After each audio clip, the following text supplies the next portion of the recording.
Welcome to Reims, the heart of the French Grand Prix and the fifth round of the 1956 World Championship. Today, this historic circuit, with its fast straights and sweeping corners, sets the stage for another fierce battle in what's shaping up to be a season of extraordinary rivalries and daring comebacks. Reims has always favoured the brave and the skilled, a high-speed track where one misstep can mean disaster, and one bold move can change the course of the race. With the season at its midpoint, every lap counts and every second matters. At Scuderia Ferrari, the core driver lineup remains consistent, featuring Juan Manuel Fangio, Peter Collins, and Eugenio Castellotti. Joining them for this round are two guest drivers, Olivier Gendebien, returning after his appearance with the team in Argentina, and Alfonso de Portago, a Spanish nobleman making his Formula One debut. Considering the blazing fast nature of the Reims track, the Maranello team has prepared an array of their reliable Ferrari D50 machines, specially tuned to handle the circuit's long straights and sweeping bends. Maserati arrives at Reims with a strong five-driver lineup, led by Sterling Moss, John Berra, Cesare Perdisa, and Chico Godia. Joining them for this race is seasoned Italian racer Piero Taruffi, brought in as an additional force for the team. In 1956, Maserati continued refining its potent six-cylinder engine. With updates to the cylinder head, connecting rods, and valve train, the engine now pushes to an impressive 8,000 RPM, producing a formidable 270 horsepower.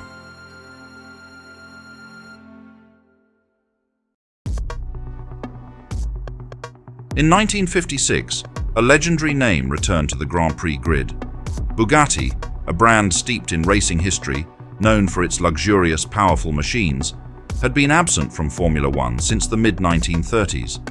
But at the French Grand Prix in Reims, they were back, unveiling their latest creation, the Bugatti T251. For years, Bugatti was synonymous with speed and innovation, conquering races across Europe in the 1920s and 30s. But as time marched on, the world of Formula One became more competitive, more demanding. By the time the T251 appeared, Bugatti's mystique had faded, and their racing presence had all but vanished. The T251 was anything but traditional. Designed by the renowned Italian engineer Gioacchino Colombo, this machine was a bold statement, packed with experimental engineering. Colombo, known for his success with Ferrari's early V12 engines, was now pushing the boundaries for Bugatti with one defining feature, a 2.5-litre straight-8 engine mounted in the rear. But the T251 wasn't just about engine placement. Bugatti adopted a transverse gearbox, positioned across the rear, attempting to refine weight distribution and handling. And to make the T251 as lightweight as possible, they used an innovative tubular frame, an approach that showed their commitment to racing's cutting edge. Behind the wheel of this experimental machine would be Maurice Trintignant, a seasoned French driver who understood both the rewards and risks of racing. With Bugatti returning on home soil, all eyes were on him to give the T251 a promising debut. This time, the British Vanwall team fields an expanded lineup with three drivers. With Maurice Trintignant having temporarily joined Bugatti, team owner Tony van der Velde seized the chance to bring in none other than Mike Hawthorn. The talented Brit, freed up by his usual BRM team's absence, was more than eager to step in and try his hand at another British machine, joining American driver Harry Schell. But the biggest surprise of all was the addition of Colin Chapman, Vanwall's own chief designer, as the third driver. Eager to experience firsthand the car's strengths and limitations, Chapman took the wheel, combining his design insights with on-track testing, a rare move that underscored his commitment to refining the British team's racing prowess.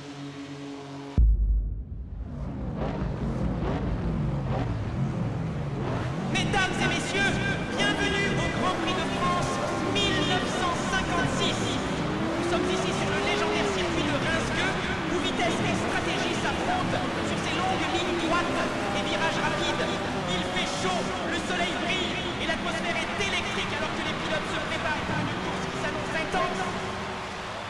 As always, the long straights of Reims offered the perfect stage for raw speed, and this year it was the Ferraris that stole the show, locking out the entire front row. Leading the charge was none other than the three-time world champion Juan Manuel Fangio, whose mastery in qualifying continued with his fourth consecutive pole position this season. Teammates Eugenio Castellotti and Peter Collins weren't far off Fangio's blistering pace. Meanwhile, Ferrari's guest drivers, Alfonso de Portago and Olivier Gendebien, had less luck, securing only 9th and 11th spots on the grid. Ferrari's experimental model was expected to give an edge, but when it failed to deliver any noticeable advantage, all the Ferrari drivers opted to stick with the tried-and-true D50 machines. The biggest surprise of the session came from Vanwall. Their machines, with impressive speed, managed to challenge Ferrari's dominance, securing the next 3 spots on the grid.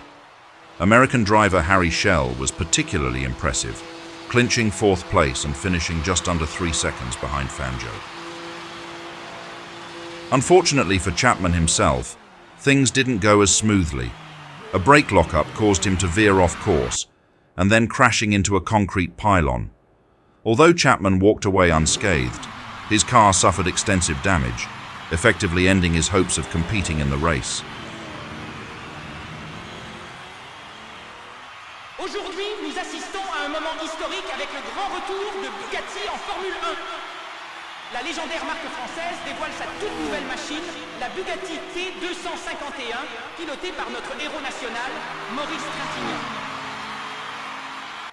Maurice Trintignant wrestled with his new Bugatti throughout the entire practice session, ultimately managing only to secure 18th position out of the 20 drivers on the grid.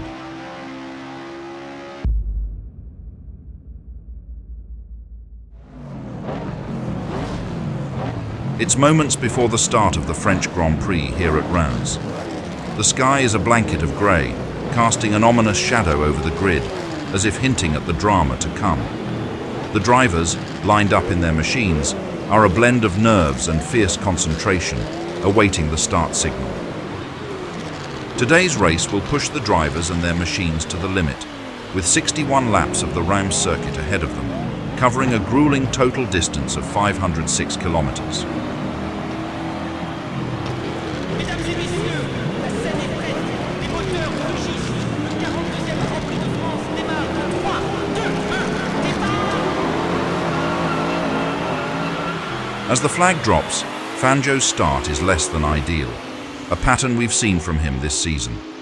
Both of his Ferrari teammates slip past in the opening dash, while Collins seizes the moment, surging into the lead with a commanding start.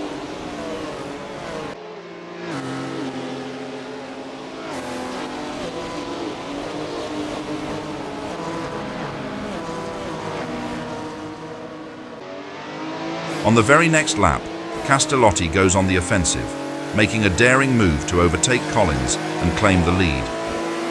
The first time in his career he's headed a Grand Prix.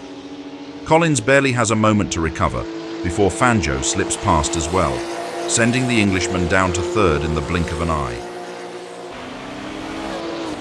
Alfonso de Portago is thriving in his first Grand Prix appearance, showing impressive pace as he climbs up to 5th place. With a confident overtake on Berra, the young Spanish aristocrat makes his presence known on the track, clearly enjoying every second of his debut.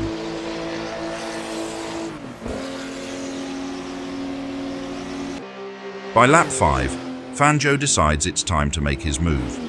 With precision and timing, he launches an attack on Castellotti, skillfully slipping past to seize the lead. The 3-time world champion is now in command, setting his sights on extending his advantage in the race. Hawthorne, running on empty after a sleepless night following his participation in the 12 Hours of Reims, begins to feel the effects of exhaustion. Needing relief, the Englishman heads into the pits to hand his car over to Schell.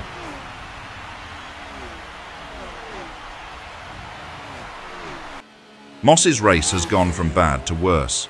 After a rough start, his Maserati suffers a broken gear lever on lap 12, forcing him to crawl back to the pits. It's a disappointing early exit for the Englishman, capping off an already turbulent run. De Portigo, confident in his debut race and clearly in contention for the points, is forced to retire in the pits with a faulty gearbox. At the same time, after the Spaniard retired, it is Schell now who takes fourth place, keeping on to fly along the track and reducing his gap from the leaders to 25 seconds already. Villaresi's Maserati encounters brake issues, compelling the Italian driver to retire from the race as he relinquishes 10th place.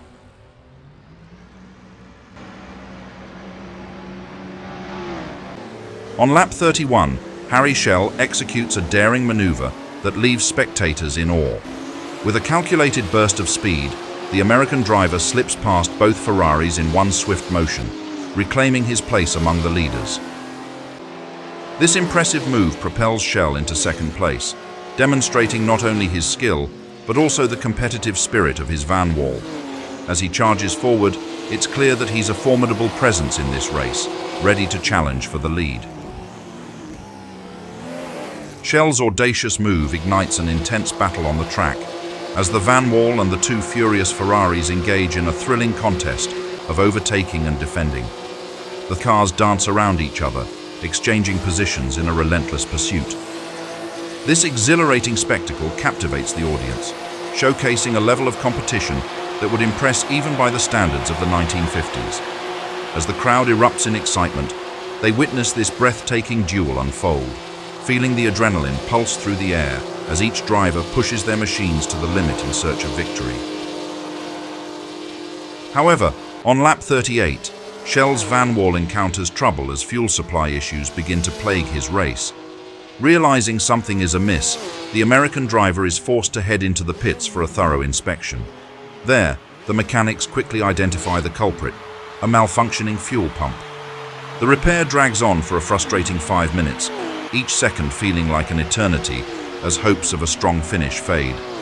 When Schell finally re-enters the race, he finds himself relegated to 8th place, stripped of any chance to challenge for a podium finish, and left to navigate the remainder of the race in a battle for points rather than glory. Fangio also pulls into the pits, where the sharp-eyed mechanics quickly spot a crack in the fuel line. Demonstrating their swift ingenuity, they seal the breach with a rubber tube and wire, allowing the Argentine champion to return to the track. However, the damage is done. Fangio has now slipped to 4th place, nearly a full lap behind his teammates.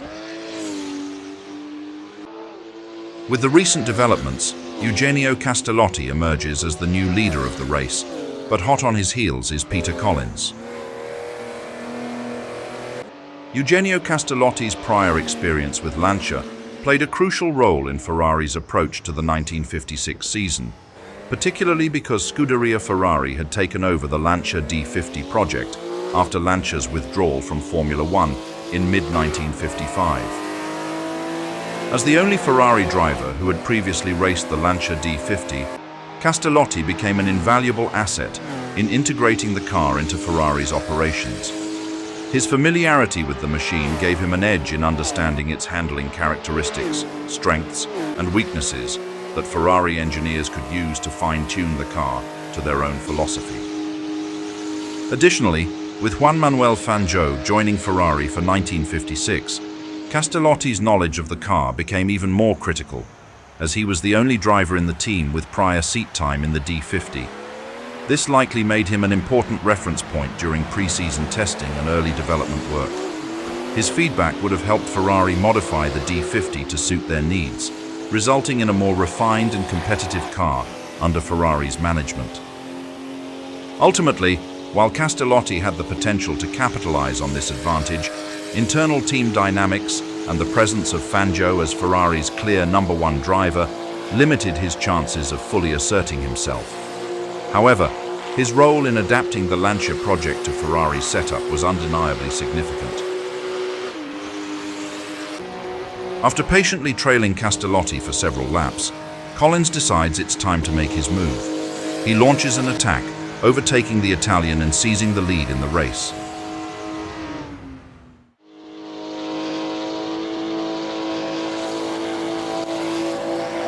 Collins navigates the final lap with precision, crossing the finish line first and securing his second victory in a row. It's a remarkable achievement for the Englishman, who has proven himself a formidable force in this season's championship. As Collins celebrates his victory, his teammate Castellotti finishes a commendable second, just a heartbeat away from his first Grand Prix win. The Italian driver put up a valiant fight, but fell short against his more experienced compatriot. In third place is John Behra, piloting a Maserati. Given the Modena team's struggles during this race, Behra's podium finish is a noteworthy success, and the 4 points he earns will be valuable in his championship quest. Fangio crosses the line in fourth, just 5 seconds behind Behra. True to form, the Argentine champion pushed hard until the end, setting the fastest lap of the race in a thrilling finale, reminiscent of his drive in Monaco. Lastly, Moss takes 5th place, appearing somewhat lackluster throughout the day. Despite his struggles, he secures a single point, sharing that honor with his teammate Perdisa, who also finishes in the points. With the dust settling on the French Grand Prix, the World Championship battle is beginning to take shape. And to the surprise of many, the man leading the charge isn't Fangio, Moss, or even Behra. It's Peter Collins. The young Brit now tops the standings with 19 points, his consistency and growing confidence making him a serious contender for the crown. But behind him, the fight is as fierce as ever. Jean Behra sits second with 14 points, proving that he is more than capable of taking the fight to the frontrunners. Third in the standings is the reigning world champion, Juan Manuel Fangio, who has found himself locked in a season-long battle with his teammates and rivals. He may be sitting on 13 points for now, but if history has taught us anything, it's that Fangio is never out of the fight. Following an utterly disappointing debut, Bugatti announced their withdrawal from Formula One, marking the end of their brief venture in the sport. This Grand Prix stands as the sole entry in the team's short-lived history within the pinnacle of motorsport, leaving fans and enthusiasts to ponder what might have been. Despite the potential of the T251, the challenges of the race proved insurmountable, overshadowing the team's storied legacy in Formula One history. The 1956 British Grand Prix is just around the corner, and if you want to be part of our community dipped in history, speed, and relentless wheel-to-wheel warfare, hit that subscribe button to keep the fuel and drama coming.